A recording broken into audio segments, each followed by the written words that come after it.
it one and all. Join in the chorus, North Melbourne's on the ball.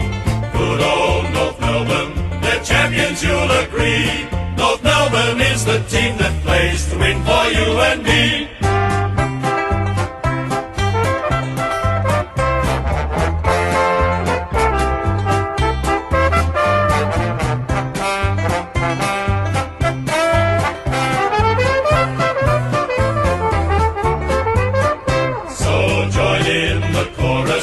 Sing it one and all. Join in the chorus. North Melbourne's on the ball. Good old North Melbourne, they're champions, you'll agree. North Melbourne is the team that plays to win for you and me. How about that, Shinboners? Welcome back for our first review of a winning pod in season 2025. Got the big chief with me. We're recording the same night. The game finished about an hour ago. And we are up and about. Chief, how are you? Oh, bloody fantastic. Don't you love the footy? How good. How good. Dominance in the last quarter particularly. Something we haven't seen in years. No, it's our high score since 2019. Wow. And of course, some wasted opportunities early. We go into three-quarter time with a 3-goal lead. And how many times over the past few years have we seen a good 3.5 quarter effort and we just get overrun in the end? But they went bang! 8 goals to 1 in the last quarter. An explanation point, bang on the top. What a win. Yes, I said it in our group chat that we're on 76 at 3-quarter time. I said we need to get to 100 to win. And we got to 100 after about 3 or 4 minutes. Just bang, bang, bang goals. It was fantastic. So love it. How good's footy? Oh, it's great when you're winning. Let's get to our usual segment to kick us off. Biggest takeaway. You wouldn't have thought of one, so I'll go first. And the biggest tick for me was we weren't carried by Sheasel. Larky didn't have to kick 6. Our defence stood up when it needed to in the second half. And that's sort of the bit of the worries. Just as a team in the last 15, 20 years, we've been reliant on too few to drag us over. It was a great team effort. And while some of our stars didn't have to play extraordinary to get us the win. Yeah, how good's footy? No, I'm just going to keep rolling with that. The other thing was our midfield. We've arrived. How often last year did we say our midfield should win and we didn't? And in our preview, we said they've got a very good midfield and if we break even, it'll be a win for us. But we smashed them. All led by my man X. Oh, he was extraordinary, and we'll get a bit deeper into certain players and their games in a minute. But you're spot on about the midfield battle. Our forward line looks extremely dangerous. So many X-factor players, and you just see the influence, the addition of Jack Darling. Yeah. And I'm putting my hand up. Sorry, Brady. Sorry, Clarko. I got it wrong. Yep. Because his ability to let Zerha and PC get off the chain while also influencing the game himself is fantastic, and he's been such a great addition. 300th game and a win. It was a great celebration of his 2 games, wasn't it? It was. They put on a big banner for him and fully gaff over. Yeah. I'm joking. 2 games for North. Well, I understand what you're saying, but they still did it well. And yeah, no, well done. And I thought he's the ultimate role player. And how much having him and the fact that we lowered our eyes a lot delivering inside 50, and then when we had to bomb in, he could take a contested mark. Silv took a contested mark. It just opened up because instead of all flocking to Silv, they were 1-on-1 or 2-on-2. And it just makes a huge difference. And yeah, they had May out, but that's really their own excuse. Yeah. The thing is, though, you can bomb it. When you start lowering your eyes, it makes those defenders hesitant to leave. So when you do bomb it, it catches them off by surprise and you can get those genuine one-on-ones. Yes. Whereas in the previous years, we've been so predictable. The likes of Lever, Petty, they leave straight away because it's so predictable what the play's going to be along down the line. So that's the roll-on benefit, that you can go down the line at times and get genuine one-on-ones. Yeah, absolutely. And Jack, as he showed, can take a contested mark and bring the ball to ground at worst. But 300 games for him and a big win to celebrate. And yep. There was some good stuff during the week as well from the West Coast boys as well that North shared, which was nice. Yeah, I didn't see that. Just sharing their favourite memories of JD over his time in Perth. But good to see both teams celebrating him, and of course we got to celebrate with the 4 points. Yeah, I like Silver's speech. Yeah. It's been a long journey together, or something like that. Yeah. It was quite funny. He's got a bit of humour, Silver, as we know. He's a very funny man. Right, let's get into match notes. So the first quarter, we kicked 3 goals 5. Melbourne kicked 4 goals 5. And what a start. It took us 40 seconds to get on the board. Yes, and on the positives, it was very positive. We were great with our hands around the forward 50. Just handball chains to get someone shoulders forward who could have a proper look at goal or lower the eyes. Unfortunately, it was the same old story. We dominated particularly the first half of the quarter, and we couldn't put a damaging score on the board.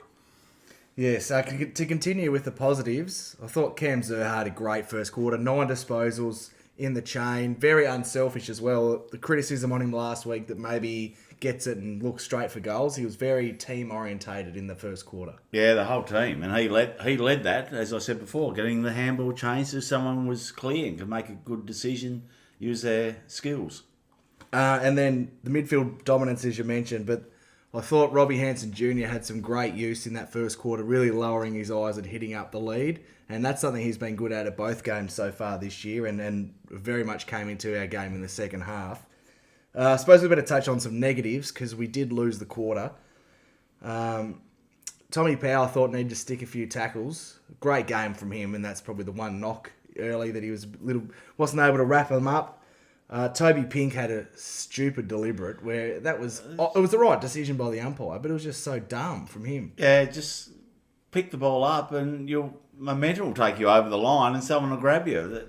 Just to punch it out or scoop it out, it just makes it so easy. I don't think. And then, of course, they've kicked the goal from the boundary after we dominated the whole quarter.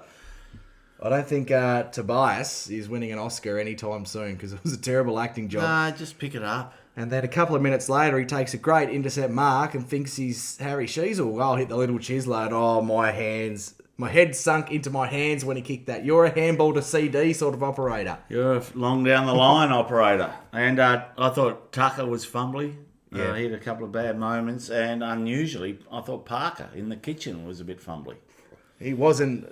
Parker, worth noting, first centre bounce again in there as well. But this week, Clarko starting with LDU, which was great to see. Yes.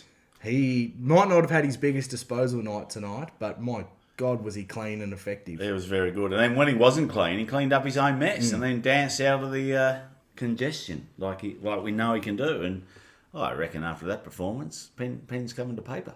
Hopefully. I had a couple of dubious decisions down too. I can't remember what they were. But There was a soft 50-metre penalty against LDU that they Yes. don't call. Well, they normally say come time. back because he ran from behind but went to stand on the mark and got it wrong by a metre and then 50 straight away. Very quick whistle. And there was a soft Didn't free. slow down the game. Didn't impact the bloke with the ball.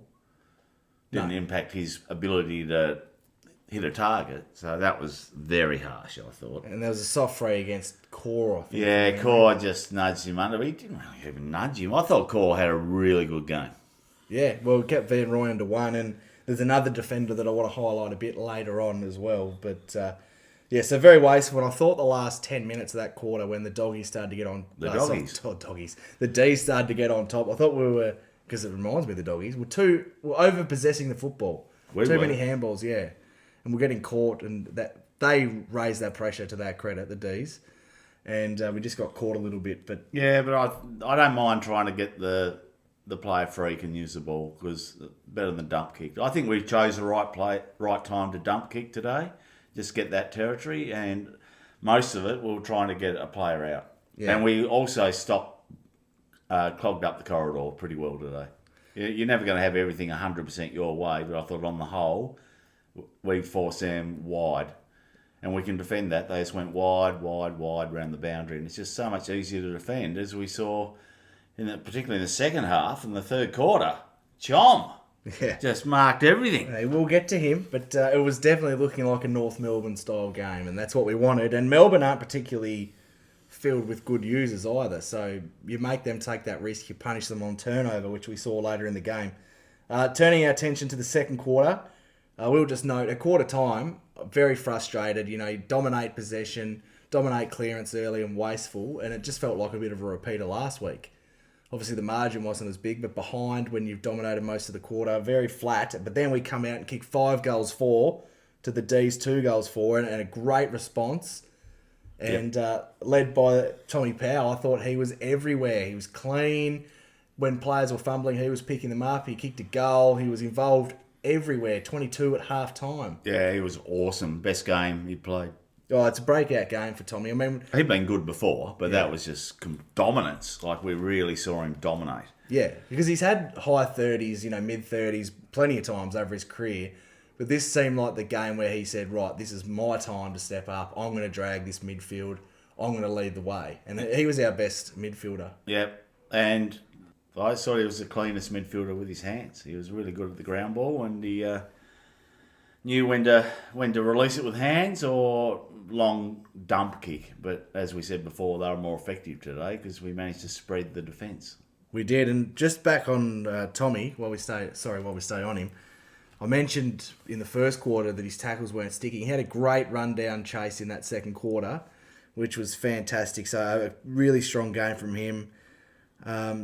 My man, Special K, Jacob Constanti, for those playing at home. What a finish for him. We've got a bit of X factor in the forward line as a small forward. Yes. Left foot snap, great finish for his first goal for the club, which was awesome. And don't think he was as prolific as last week with the pressure.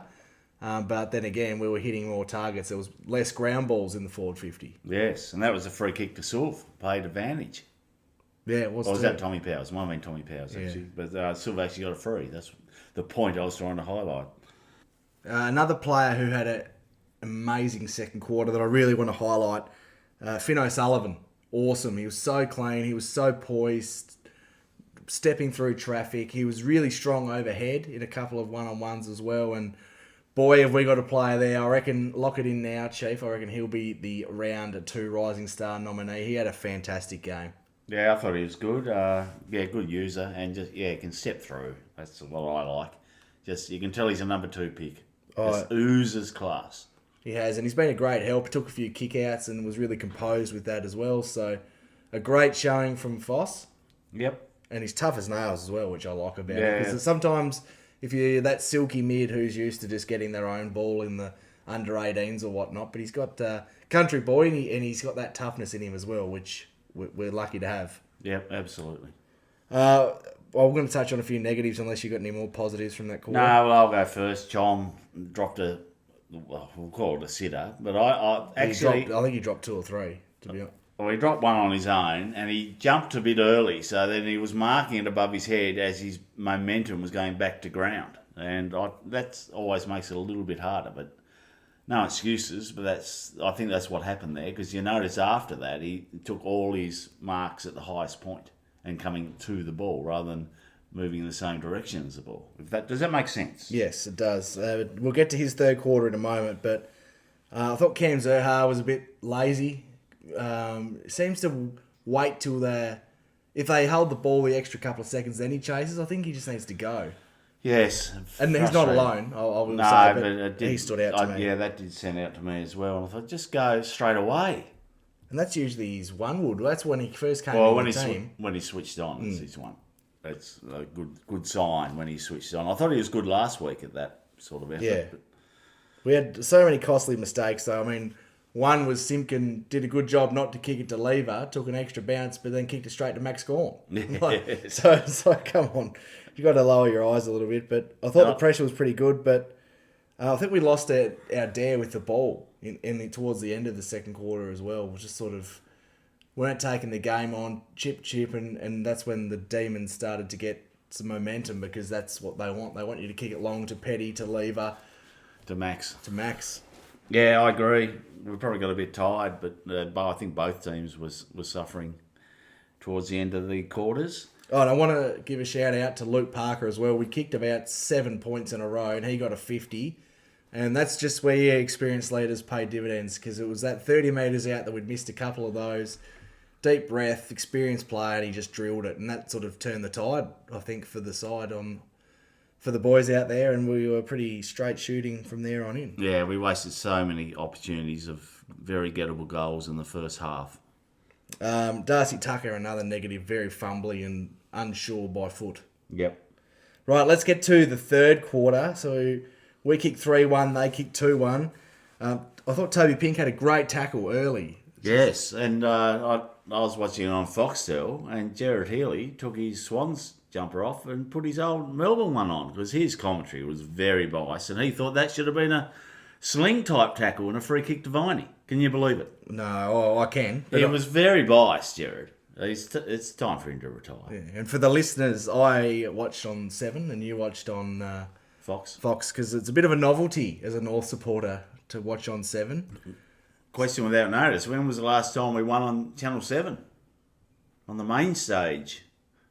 Oh, gee, I don't know. I don't know either. I'll have to, someone will text us. Someone will put in the comments, but we haven't had time to do that research. But it's been a while. Yeah, it has been. Because one, we don't play on there very often, and mostly it's Good Friday and we get beaten. So yeah, it's been a while and it's good. Yes. Now let's talk a bit about your man. I've waited 16 minutes. Let's get some Big X chat. He took a huge clunk in the goal square. Oh, the Dukes! And went back and slotted it. And he said to Max, "You're not number one anymore, old boy, and you weren't last year." He schooled Max, but you wait. TDK against no one. Had a good couple of games, hasn't he? He won't play against North, though, because Big X will stomp on his foot again and break it. Yes, and for those who watched on Fox and might not have seen, on 7, Erin Phillips was on the boundary, and she was saying every time, because they went to the bench at the same time, Yep. and every time they'd run to the bench, Big X was just nudging him and putting body on him, and Max was not liking it. No, he doesn't like it. It's one of those umpires didn't pay a free. Um, Yeah, I think X went the full tag on him, didn't he? And Darling did a great job in the ruck as a second ruckman. Yeah, do you know why? Because he's got the biggest set of shoulders I've ever seen. Yeah, and just his ground balls are good. I mean, that's where X separated himself from Max. One, he won a lot of hit outs, and his ground ball and his link in the contest, in the hot kitchen, with his little handballs was awesome. Quick negative. I thought Colby McKercher and Harry Sheasel's ball use in that third quarter, who, by the way, are two of our better users, really poor, simple turnovers. But that's also, on the flip side, a positive that the other players were able to stand up and your Powers, your Simpkins, your LDUs. I mean, he's a star of the game already, but they were able to stand up and make up for their deficiencies. Harry's ball use, a couple of clangers. Very Which is unusual. It just proves he's human, I suppose. But he had a very good game.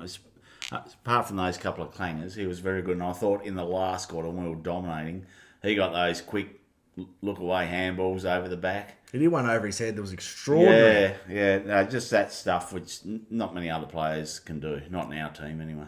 No. Charlie Comben, he had a huge quarter and easily would have been able to go in his shell and start punching them when he's open and floating back, but he backed himself in, and I think he had 5 intercept marks in the third quarter. He was enormous. When have we ever seen that on our back line? Not for a long, long time, have we? Robbie Tarrant, maybe. Yeah, that's what I mean. Yeah. A long, long time, because our back line's our greatest weakness, and he turned it into a strength today because they just could not kick it long, and every time they did, he marked it. And he also, when it was a pack form, he got his big fists into it, as did Core, as did Elmac. They actually got a proper fist into it and cleared the boundary line. So he was awesome, Chom.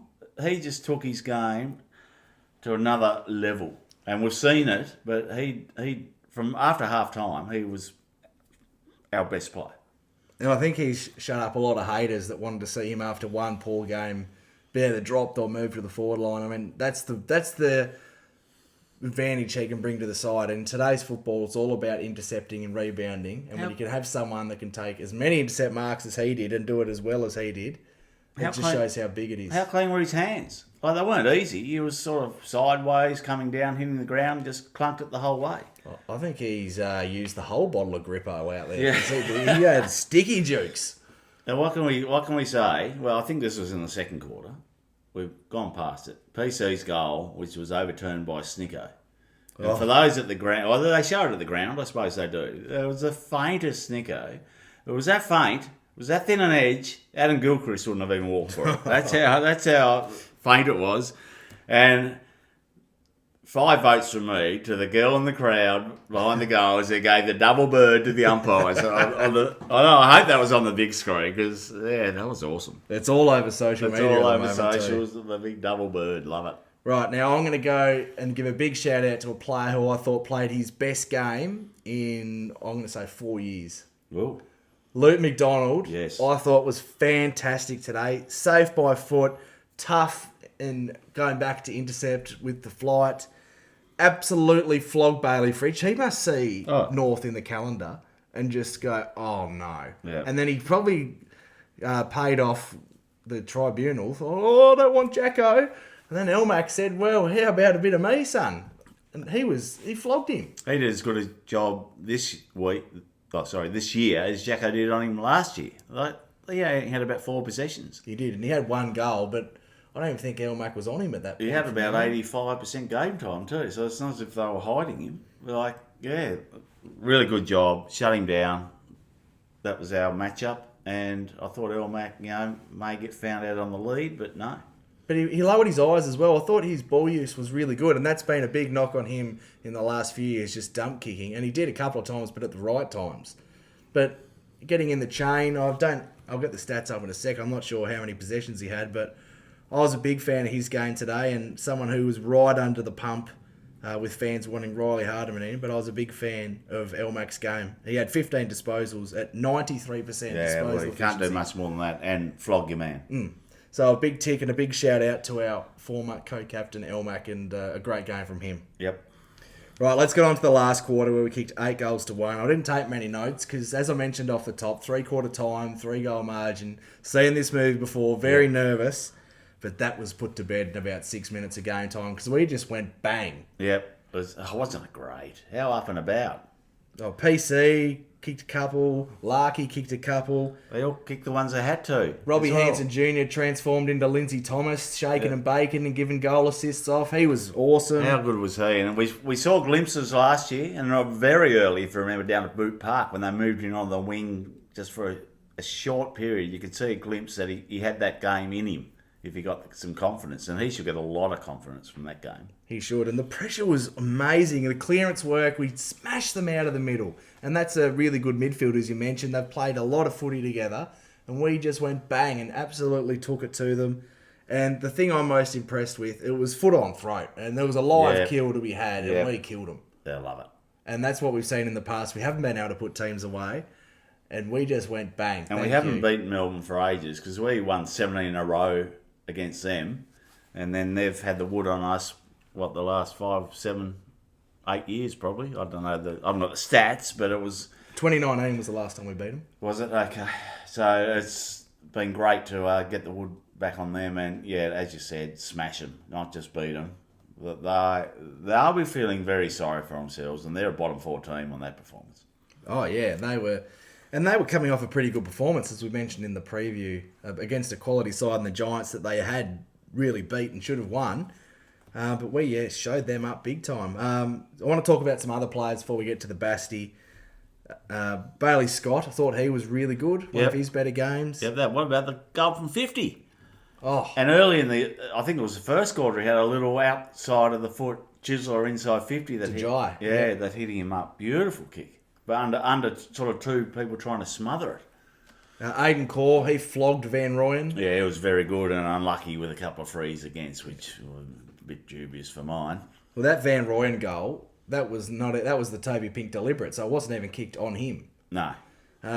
Luke Parker, really important. I thought Jai stood up. I thought Jai was one of our best players, particularly early. He does a good job competing when he's resting half forward. He does. I skipped over Luke Parker a little bit, but just that experience. All 3 of the experienced recruits stood up when we needed them and were important and played a big part of our win. Yep.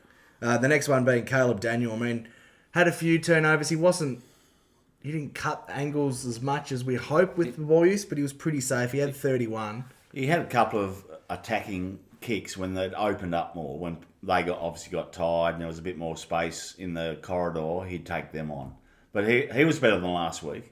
And he wasn't bad last week, but I thought he'd improved. And he'll only get better as he gets used to how we set up. Yeah, what were your thoughts on Will Phillips' game? It's a bit quiet. Yeah, only the 10 disposals, and we like what he can do, especially with the ball, but I think he just needs to get his hands on it a little bit more. Got subbed out, and if we do make changes, he's probably the first one to go. Well, in terms of midfield rotation. Well, when George comes back, I think he'll go at this stage, unless he can have he's got 2 or 3 more weeks, but he just hasn't got he can't cover the ground like the others, and I think he was always going to get subbed out. It was either going to be him or Toby Pink if they wanted to get rid of the height, because Jefferson had already gone off injured. But I think Pink, he had a few ordinary moments, but then he worked his way into it. Besides his blatant shockers, I thought he was pretty solid. Yeah, he was solid. He was solid enough. Until Lowe gets back, he'll probably get another go. Well, he'll probably play next week. Adelaide have about 500 key forwards. Yes. So he'll probably get a look in next week. So, right, time for you to introduce the next segment. The most prestigious award in all of the AFL, the Basti. And may I say, it's the hardest one we've ever had to do, because there's 23 players who could deserve at least one vote, aren't there? Yeah, well, I'll say 20. There's a bit of mayo, but how often last year, especially this time in the first half of the season, we'd get to 3 and then we'd have to think of who was the best of the worst players. Yeah, you go Sheasel, Sherry, LDU, and then you go, oh, who else? Yeah, so it was very hard to get them in, and there's a lot of players who can count themselves unlucky. I'd like to give them all one, but the rules are rules. It's 5-1. And we don't see each other's. We don't look at stats. I just do it straight after the game, on the feel of the game. And for once, we didn't watch the game together. And we normally high-five after a goal. Well, my hand would be red raw, I reckon. It was just an onslaught. It was fantastic. How many goals did we kick? 19. 19. Fantastic. And that's also an underrated thing. 97 last week, and then what did we kick today? 125 today. I think that's, if you look at all the games, they're high scoring. Footy is becoming this fast ball movement. I think everyone's jumping on the Hawthorn, move the ball quick, because they've got all their little tip rat smalls, and it'll be interesting whether, mostly by about round 3 or 4, the coaches clamp on that, because they don't like shootout style games. But it'll be interesting to see what happens. But let's roll back to the 80s with the high scores. Yeah. Our man Nick Larkey, the big Sorv, he's leading the Coleman at the present time. Nice. All right, so I'm going to take the new ball. You had it last week. Yep. 5 votes to Tristan Sherry. What a game from him. He only had 2 tackles, which he'll be flat about. But besides from that, 20 disposals. He kicked a goal, 85% disposal efficiency. He had 12 clearances, 29 hit-outs. He monstered gone. He was everywhere. Really impressed with his game, and just a big tick to his little inboard kicking too. And that's an interesting point I was going to say to you, but I haven't mentioned it yet. I feel safer with him kicking it inboard than half of our defenders, which is a shock. Exactly. But another great game from him. The 4 votes I gave to Tommy Powell. Thought it was his career best game. 31 disposals. He kicked a goal, went an 84% disposal efficiency. 7 inside 50s, 8 clearances. He was everywhere. He was clean, and very unlucky not to get the 5 votes. 3 votes I gave to LDU. Really impressed with his game. Lower disposals, higher impact for him today. 23 disposals, 7 tackles, 87% by foot. Really impressed with him. The 2 votes I gave to Cam Zerha. Really impressed with what he was able to produce. 17 disposals, 4 goals. He was everywhere. He got on the end of them. He was dishing them off. 11 score involvements as well. So big game for Cam. And the 1 vote, Paul Curtis. 3 goals, 2 from his 22 disposals. A little bit fumbly, but his impact was awesome. And he sent old mate Oliver flying. He tried to tackle him, and he said, you get back to some time away from the footy club, Clayton, because I'll throw you off the field. And great game from PC. 11 score involvements for him as well. Yep. All right. Well, mine's very similar, but there's one glaring omission you made, and we'll get to that. 5 votes, Big X, and I think it's underrated, his work around the stoppages. They trust him to handball to him. We know he's great file at work, but they'll handball to him. He'll dish off, up against the greatest ruckman of the modern era, and just smashed him. And that contested mark, in the goal square. How good was that? Oh. And that was a proper pack mark, proper contested mark. At an important part of the game as well. I go forward to Chom. I don't know how you left him out. How long since we've had a key intercepting defender? We've played against plenty of them when we kicked long bombs and someone, a Lever or McGovern, yeah, pick a player from every team pretty much. They'll just clean up. And how nice is it that we had that player? And if you hadn't have had a couple of shaky moments in the second, you might have really pushed for the 5. I think we had a clear top 3 and then a very close next one. Well, can I respond to your Chom comments? Well, Yes. I didn't have him. I thought all the players I had played for 4-quarter games. That was my only knock on Chom. I thought about him, but he was unlucky to miss. Yeah, you had but that drop mark's really the only one I. He had a couple. He had 2, Yeah. but he cleaned up pretty well. Even the ground ball down there, I thought he was really good anyway. And once they sort of left him alone, and it's all right to say you're the spare, but you still got to read the ball and you still got to grab it. And so they weren't all just easy marks. He had to come off. He was sort of sideways in the air. He had just the one grab, and I thought he was really. And it's so refreshing. What a weapon! I tell you what, I think Gerard Healy on the Fox was, for once he was positive about North. I think it was him. Was talking all Australian quality. Oh, good. It was once Jefferson went off that he was able to be released. Yep, and he did what he had to do. And no silly cross-kick 15-metre turnovers. Powell, I thought he was best on at stages. And, any of those top 3 could have claimed the 5. I thought Powell, really good.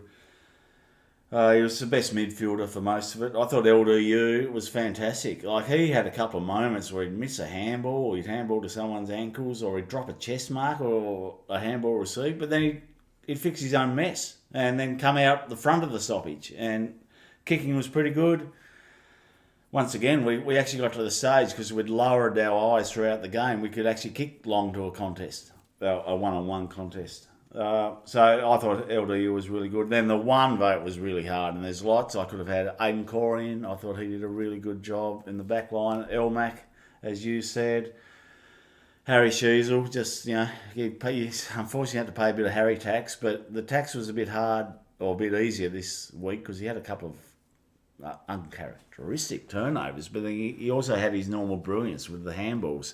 And I think in the last quarter he really set it up, but he didn't quite get in for the 1. I thought your man Cam was really good. Not in. He's kicked 4. Yeah, but I thought PC kicked 3-2. The kick 7 between them. We're loving this. How are they going to stop us? We've got such a dynamic forward line. Yeah. It's so exciting. And I thought PC, what did he have, 22 possessions, probably his highest ever. He had a couple of, he would have been higher, but he had a couple of, when he was at link and we were going forward, there was ones, we just had bad kicks, didn't he? I'll tell you what else he had. If he can clean that up, he'd have been a lot higher. And there was one where we had 2 running into the forward line and he somehow kicked it between them and McDonald or whoever came off and intercepted. But if he can clean that bit up, he's a player. Australian. He's already a player, but he's going to be even more effective. Now, if Chom used all the Group O, he left none for PC because he was very fumbly, was the only knock on his game and a bit of his kicking. But I can't argue with that. He was in our best 5 players, and my goodness, is he a talented only, what did he be, 21, 22? Yep. And just a great performance from him as well, a 3-3. Now, this time last year, I think Harry bolted on about 20 votes. Yep, and he's got 0. Yeah, he hasn't got a vote. I mean, that's a great sign because it's not as if he's played poorly. It's just that we've got far more choice, and I love it. So his 2 weeks, he's had 31 and 28 and no votes. Can't get a vote from you or me. And I don't think there might be a slight Harry tax, but Yeah, but it just shows the growth of the other players. yeah, absolutely. And the forwards are getting in because we're having more forward entries. We're getting better looks at forward, and they're finishing the job mostly. Right, so we'll have a look at the top 5 on the leaderboard. In first place, Big X moves with 16. Larky in second, probably unlucky. He played all right. 10 votes. Third and fourth are tied. Powell and Zerha on 8. And then to round out the top 5, Jai Simpkin on 6. Yep. So very, very good and very hard to pick as well. Like I would have loved to get one of the backmen in. Obviously, you had Chom. I would have liked to get an Elmac or a Core or Chom himself. But when you're kicking 125 points, your eyes are always drawn more to the forwards who get on the end of the good work. But it's a good problem to have. I genuinely think there's probably 14 players you got to pick from. Yeah, for that last couple of votes, absolutely. And it's unfortunately the model we use, 5-1, it becomes a bit of a midfielder's medal. We try to look outside that, but when you got X dominating, it all starts at the stoppage, and it's always a midfield game. And we expected our midfield to be right up against it, but they dominated. Yeah, and they're going to have a big test next week when we get to our preview pod, because the Adelaide midfield is firing on all cylinders at the moment. Yes, and I'll have probably a bit more to say about this game on the preview, because I'm going to watch it again and again and again. Yeah, and we're going without the stress, without the stress of it. And we're going to forget things because we are recording, fairly shortly after the game. Yeah, a couple of froths and then hit record. Yeah, we'll watch it again, I reckon. I'll probably watch it again tonight, to be honest. So will I tell you who won't be watching it again. Damien Barrett. Obviously, big last week on the sack Clarko. Pressure's going to be on Clarkson. But he been very quiet. I don't know, he's not going to know what to do. He's going to have to write something positive about North. He'll still find something. Yeah, no, he'll jump on board, I reckon. We'll kick him off. We will storm Arden Street and kick him off if he tries to get on, because he's the worst supporter known to man. There's been critical of poor performances, and then there's just trying to dig holes around everyone, and that's what he's done. All right, I don't want to talk about him. No, he's banned on this pod now, is he? Is he? Well, pretty much. Righto, well, we might leave it there. We'll do a quick wrap up, but we didn't want to keep it too long. Just get our first thoughts out after such a great win, something we haven't seen in a long time. I can't remember the last time we won by 60 points. Can you off the top of your head? No, not off the top of my head. And we're in the 8. Actually, it was our biggest win. I remember reading it. It was our biggest win since Mad Jack's return game up on the Gold Coast against Adelaide. Okay. Round 9, 2020 from memory. Yeah, it sounds about during right. The COVID year. So a dominating performance from these young Joeys and a big sign of what is to come with this great football club. The cattle is there, North fans. The patience is going to pay off. Obviously, we've got to back it up. There's still going to be a few bumps in the road, a few inconsistencies with the young group. But going off what we saw today, how exciting for the future. Yeah, and a big shout out to everyone who turned up, because the crowd looked good. I don't know what the official crowd was, but it looked good. The stadium seemed pretty full, and made a lot of noise. The North faithful making a lot of noise. Oh, that reminds me, big shout out, because with about 6 minutes to go, I don't know if you heard it on Fox, but on 7, you could hear they were singing the theme song. No, I didn't know. The Hearts to Hearts was going, and it was awesome to hear and just enjoy the feeling, which we haven't had in so long, of being able to just enjoy the last quarter and know that the game is won. We can sit back, watch us kick a couple of junk time goals to add to the D's pain, and just listen to the supporters have a great time. See everyone hugging each other. It was just such a great experience, and something that's been so well deserved for North fans after a lot of rough years, not just a couple. And as I said, 2025, the Roos are on the rise. And we're in the 8. We're in the 8. As tonight, we're in the 8. How good. How good. We're a big test next week, but we'll get to a preview. We're all up and about for this pod. And, we'll sleep well tonight. Yeah, sleep well. Let us know your thoughts on the win, whether you're driving to work, at the gym, whatever you are. Those who are super keen might be listening Sunday night just after we drop. But we're all up and about. It's a great day. It's been a great win. We won't hold you any longer. Thank you very much for listening. Leave a comment. Subscribe to us on whatever listening platform you use. It's free. It's the best way to support the pod. Tell a mate. We thank you very, very much. We love our loyal listeners. Until next time. Can the Kangas. What a win, guys. Enjoy it. And to finish off, as usual, we'll hear the boys sing the song. Well, we've just tried to find the recording there, and the club hasn't put it up on the YouTube yet, so we can't clip it up because they must be enjoying it. They're still in the huddle singing. We've dropped the pod so early, they're still their arms and arms singing Hearts to Heart. But yes, bit of a stuff up there, but we'll go back and watch it. I'm sure you guys have watched it 100 times. It's great to see the boys sing the song, but we'll be back to preview the Adelaide Crows next week, as well as go a bit deeper into our win today. Today was just a reaction pod. Let us know if you prefer this method or our more detailed analysis after a couple of days. But first, when we thought we have to do it, thanks for joining us. Until next time, go Roos. Good old North Melbourne, they're champions, you'll agree. North Melbourne is the team that plays to win for you and me.